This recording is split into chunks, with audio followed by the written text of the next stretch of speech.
Voilà, t'as des peintres qui toute leur vie font un peu la même chose, et après quand t'as des mannequins qui te font des déclinaisons d'éclairage, ça peut être beau et intéressant parce que c'est un vrai travail. Mais moi, c'est autre chose. Si tu vois, j'y arrive pas. J'en reviens à ma première expo où je vends, vraiment très bien, et où le galeriste il s'attend à la même chose l'année d'après. Mais si dès ma deuxième expo, je m'étais mis à faire des choses pour les vendre, j'étais mort comme peintre.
Alors, accrocher. Premier truc, je mets de la colle. C'est de la colle, donc ça la. En fait, c'est une colle qui prend assez vite, puis ça les fixe un tout petit peu. Après, j'ai remis un deuxième passage de bombe colle, ce qui fait que ça va les solidariser un peu. Et après, dernière, j'ai mis un vernis parce que j'ai plus de colle. Mais de toute façon, à la fin, là, on va laisser sécher. Et quand on va le mettre debout, obligatoirement, t'as de la colle qui va tomber, quoi. Mais ça a le côté que je veux un peu là-dedans, quoi. Rien ne meurt, tout se transforme, mais des fois, ça pourrait un petit peu, quoi. Voilà. Et puis la terre, c'est Adama. Voilà. Donc, Adam, le glébeux est assez universel, voilà, par rapport à ce tableau. Et tout à la fin, de toute façon, après, je vais prendre un vernis, certainement un vernis à bateau. Ce sont des vernis très solides. Et quand je vais tout vernir au pinceau, là, ça fixera tout vraiment définitivement, quoi. Mais là, c'est la partie un petit peu, voilà, aléatoire, quoi. Donc tu vois, sur l'or, j'amène la terre d'Israël, quoi. Et sur l'argent, j'ai mis le sable. Je suis curieux de voir ce qui va se passer quand je vais le redresser. Mais ça va, quoi. En plus, c'est sur une partie... Là, tu vois, sur le visage, j'ai pas envie d'être aléatoire, quoi. Le visage, il parle de l'âme. La terre, elle parle des origines, quoi. Donc les origines sont aléatoires. L'âme est immortelle.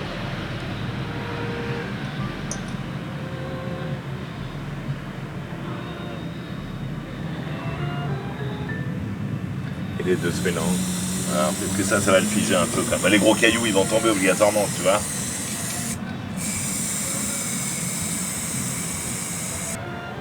Puis la résine a un côté que j'aime beaucoup, qui a un côté très, je sais pas comment dire, très moderne, très, c'est un polymère, quoi, tu vois.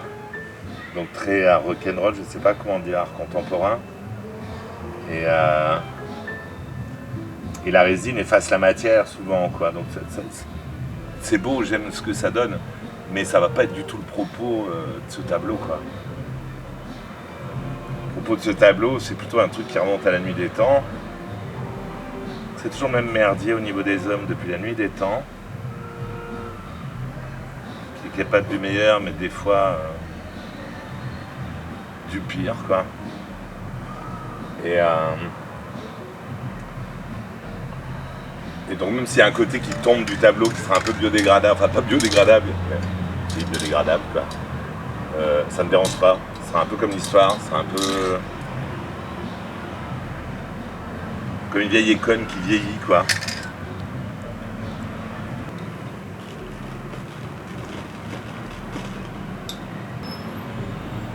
C'est vraiment une drôle d'histoire, quoi.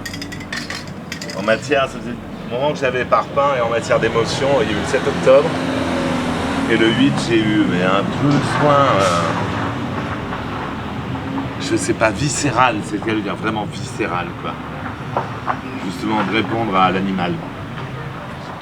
Ce que je vais faire là aujourd'hui, tu vois, c'est ce petit truc, ces 2 lettres, le rail, la vie, le porte en tatouage, et ça m'a donné une idée. Et une fois que je vais avoir fini avec la terre dessus, je vais mettre la feuille d'or. L'or comme quelque chose de précieux et d'éternel. On peut au moins avoir l'espoir qu'il surviendra toujours. Voilà. Tu vois, ça a commencé à fixer un peu. Là, tu le vois parce que quand tu bombes, ça bouge plus trop, quoi, tu vois, les petits grains de sable, tout ça, ça va tomber, quoi. Ça va tous péter la gueule, ça va être crado.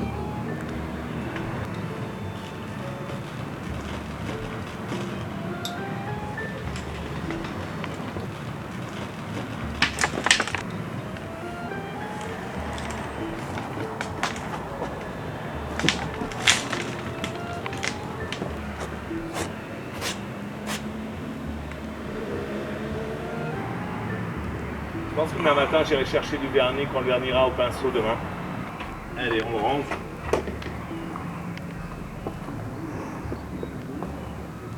Je laisse là pour aujourd'hui.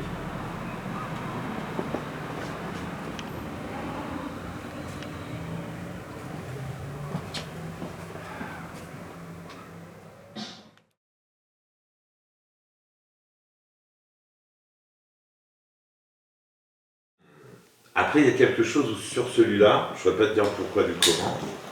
Je suis parti avec des encres de Chine et des encres émaillées, qui font comme de l'émail.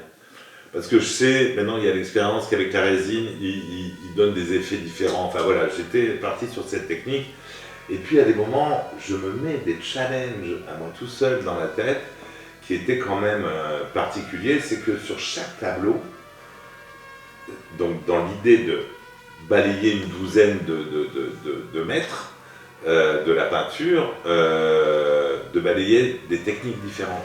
Donc pour lui, il se trouve que j'ai voulu partir avec ses encres et des fois, comment te dire, l'outil fait la technique, enfin, ou le support dont tu te sers, obligatoirement fait que le dessin sera différent. Et donc voilà. Et lui là-dessus, et puis je l'ai cherché longtemps. De la même manière, lui, c'est l'encre de Chine. La Madone, c'est la craie grasse. C'est un truc incroyable. Tu vois les pastels, quoi, les pastels sèches et les pastels grasses. C'est pour ça que la croix est apparue, parce que j'appuyais comme un marteau. Et du coup, ça appuyait sur les arêtes du châssis derrière. Mais c'était une grande question, comment allaient réagir les craies grasses avec la résine. Parce que la résine amène toujours un effet un peu particulier. C'est-à-dire que quand tu mets un petit pot de feuille d'or, la feuille d'or brillera autrement que tout le reste du tableau. Et donc, ça a été vraiment à chaque fois aller chercher une autre technique. Et le tout premier, mais qui n'est pas là, c'est un tableau de Van Gogh qui s'appelle Les Vignes Rouges. Donc celui-ci, il va être dans la série des dieux et des maîtres. Et c'est le premier de la série, en fin de compte. Où tu vois, il n'est pas au format des autres, parce qu'après tout, je les ai pris, mais à un moment, je me suis dit, quand même, Van Gogh, depuis tout petit, il y a un truc il y a quelque chose qui me touche en particulier chez lui. Et je suis allé... alors, pourquoi j'ai fait ce tableau, là encore, il est lié à ma vie. Faire de sa vie une œuvre d'art, tu vois, tu l'as dans ce tableau. L'anecdote du tableau, c'est que c'est le seul, Les Vignes Rouges, qui aurait été vendu de son vivant par Van Gogh. J'aurais pu te dire qu'il l'a acheté, mais c'était pas son frère, voilà, il était... Et ce tableau a quasiment jamais été exposé. enfin il est exposé mais dans un seul endroit, il est dans un musée à Moscou, il aura passé de celui qu'il a acheté à ce musée, et il est depuis toujours là-bas. Mais tu vois ce sur quoi tu viens de zoomer, il y a une petite maison. Tu la vois cette petite maison? Eh bien moi je vais à Arles depuis des années, tu le sais, là qui est à Margem, et je vais chez une amie, Nathalie, qui a un mas, et il se trouve que le mas où elle est, il y a un historien qui il n'y a pas très longtemps, à force d'étudier à Arles, puisque bien sûr Van Gogh était allé peindre, c'est vrai que la lumière à Arles est absolument fabuleuse, quoi. Ben, c'est son mas, c'est chez elle. Donc c'est-à-dire que le mas qui est dans le tableau que tu vois là, j'ai vécu dedans. Il est lié à mon histoire. Donc ça légitimait toujours avec mon fait de ta vie, une œuvre d'art, tu vois, c'est que tout est lié. Enfin, j'ai pas 36 vies, il n'y a pas des moments où je suis peint, des moments où je ne le suis pas. Et là aussi, technique mixte, acrylique, peinture à l'huile, des feutres, et puis les fameuses encre de Chine céramique. Surtout, je me suis posé la question, et puis après tu vois, enfin, c'est montré derrière, tu vois, je me suis posé la question comment les peintres faisaient. C'est-à-dire que moi aujourd'hui, quand je veux une couleur, je vais chez un vendeur de peinture, et si je veux un vert, il y a 50 verts. J'exagère un peu au niveau du nom. Il y a 50 rouges. À l'époque, trouver des peintures à l'huile, ils les faisaient eux-mêmes, les pigments, la technique, tu vois. Tu avais 10 tubes, quoi, tu vois. Et les gars faisaient. Et là, mais j'ai pris une claque. Tu te dis, mais comment il a pu faire ces ombres, ces lumières, tu sais, ou moi, j'ai utilisé 20 ou 30 outils différents. Et c'est là-dessus, je pense qu'à un moment, en reprenant Van Gogh, ce tableau en particulier, où j'ai touché, une fois encore, au bout de 30 ans de peinture, toute mon ignorance. Et en faisant ce tableau, j'ai encore appris à peindre. Et c'est de là qu'est née l'idée des dieux et des maîtres. Je me suis dit, non mais il faut que je les reprenne, il faut que je les revisite, quoi. Après, les Gonchi, alors tu vois, voilà, c'est paradoxal, mais ça, et là encore, regarde, quand tu prends ce visage, je trouve que ça ressemble énormément aux fans, aux aquarelles d'Hugo Pratt. Donc là voilà, et je lui mets la feuille d'or quand même, il y a une sorte de truc de ce mec de 27 ans, enfin il meurt comme les rockstars, quoi, tu vois. Je pense que j'enchaîne avec Courbet et l'origine du monde, enfin l'autoportrait de Courbet, qui est là-bas, c'est une histoire incroyable, sur le tableau qui est en cours, parce que ce qui est marrant, c'est que le premier de la série est un Van Gogh. Le dernier de la série pour l'exposition des dieux et des maîtres sera aussi un Van Gogh. C'est le seul que tu vas retrouver 2 fois, en reprenant un tableau absolument inconnu de Van Gogh, où personne n'imagine que c'est Van Gogh. Et voilà, ce tableau, je crois qu'il est exposé à Amsterdam. Je pense que j'irai à Amsterdam rien que pour le voir, parce que je suis allé à New York pour voir les Demoiselles d'Avignon de Picasso quand même, tu vois, à la limite je te dirais plus que c'est d'avoir pu voir les tableaux en vrai, ça aussi, voir une photo et voir un tableau en vrai dans sa dimension réelle avec, comme je le connais celui-là, et je vais finir par ça.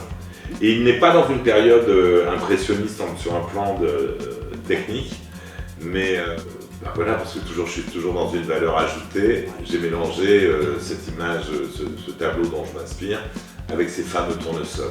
Et là, il me reste, il y a 2 tournesols que j'ai commencé à faire, il me reste à les finir, et je vais commencer à travailler avec l'huile, avec la peinture à l'huile, ce que je t'expliquais. Voilà, les différentes techniques, le brut au début, l'acrylique, les feutres, etc.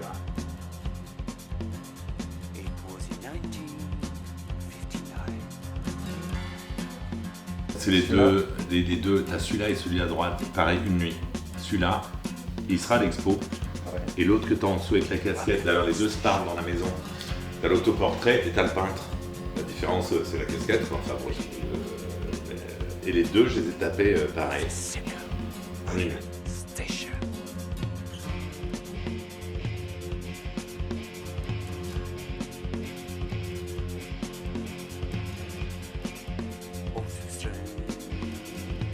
Et là, c'était avec un miroir.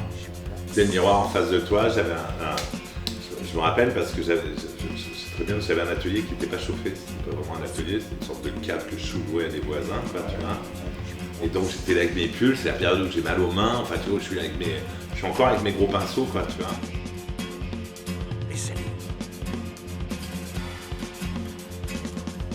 En fin de compte, je sais plus, je vois, il y a quelques années aussi, hein, tu vois, ça a plus de 20 ans. Je pense que je commence un, j'en suis pas vraiment satisfait, du coup je refais l'autre à côté. Et puis il y en a un où je vais avoir mal au froid au crâne, donc j'ai mis toutes mes casquettes comme un mongol, que je fais tout le temps, faire rien. Et en fin de compte, à un moment c'est venu sur un, et j'ai répété le truc, et j'étais là sur les deux entre.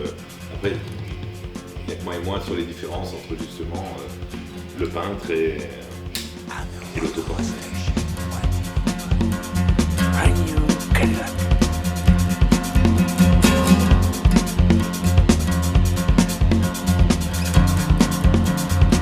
Remember